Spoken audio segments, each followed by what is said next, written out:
I didn't call my parents because I believed they would come. I called because there are moments when you want the record to be clear. The surgeon was explaining perforation and infection, and the word urgent in a voice that hovered between calm and brisk. I remember nodding like I was being briefed before a meeting. My twins were at home with a neighbor for the afternoon. I told myself it was probably food poisoning. It wasn't. I stepped into the hallway to make the call. My mother answered on the second ring. In the background, there was laughter, my sister's bright, familiar pitch. "I need someone to stay with the twins," I said. "They're admitting me for emergency surgery." A pause, not shock, not concern, just calculation. "Oh," she said. "Tonight? Yes. I don't know how long." Another pause, longer. I could almost hear her looking at the clock.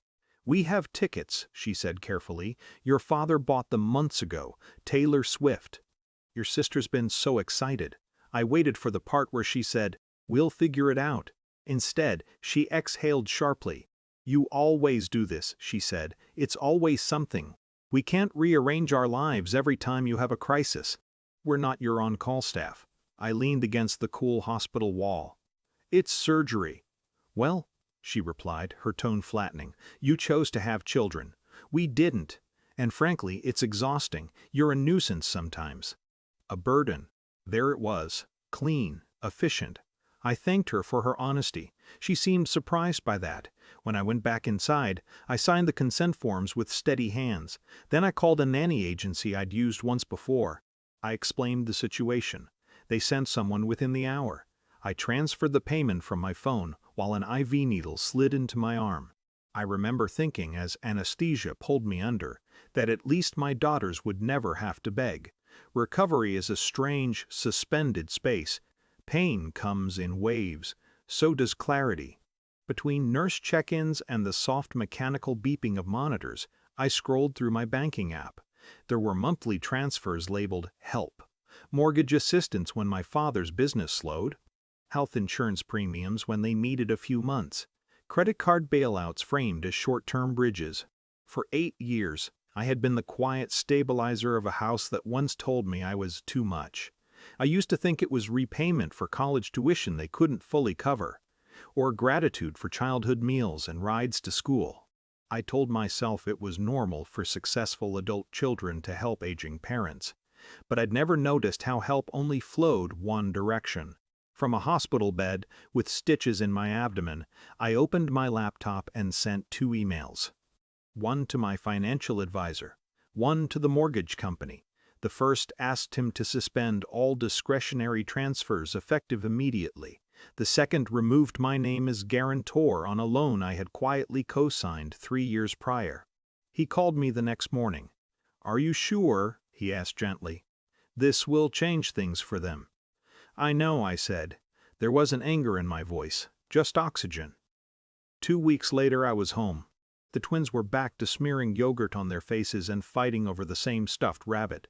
My stitches tugged when I lifted them, but the pain felt purposeful. The knock came just after noon. I knew before I opened the door. My mother stood there with her purse clutched tight against her ribs. My father's mouth was set in a thin, bewildered line. My sister stayed by the curb, arms crossed, sunglasses on despite the overcast sky. "We got a letter," my father said without greeting, "from the bank." "I know."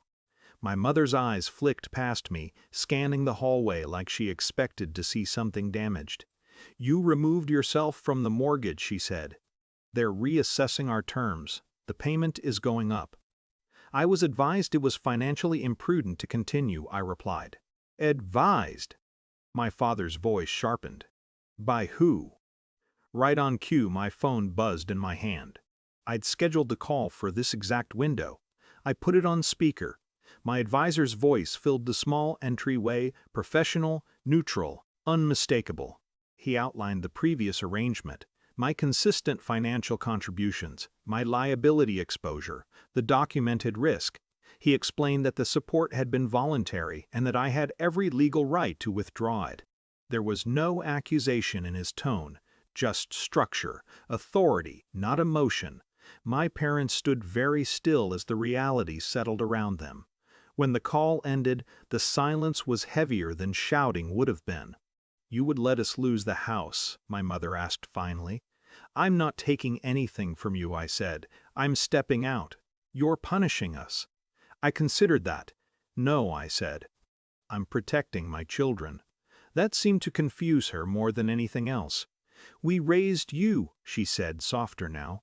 "Yes," I agreed. "And I've spent my entire adult life trying to earn that." The twins' laughter floated from the living room. It felt like an anchor. "I won't teach them that love depends on usefulness," I continued, "or convenience, or whether someone has better plans." My sister shifted uncomfortably at the curb.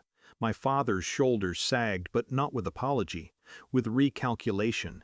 "So that's it?" he asked. "For now," I said. It wasn't a threat, it wasn't closure. It was a boundary. They left without hugging me. I closed the door gently. My hands trembled after the latch clicked into place, but not from fear. Grief is quieter than people expect. It doesn't crash, it seeps.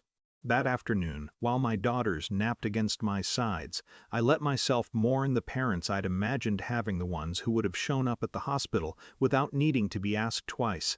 I didn't feel victorious. I felt untethered. But when I looked at my girls, sticky-haired, warm, breathing steadily, I understood something with a clarity sharper than any insult. Generational patterns don't break in dramatic confrontations, they break in paperwork. They break in who you call when you're afraid.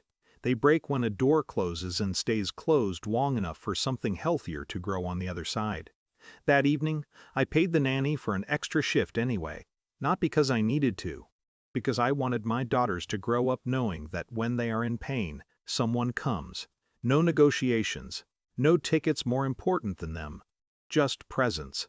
And that, I decided, would be the inheritance I leave.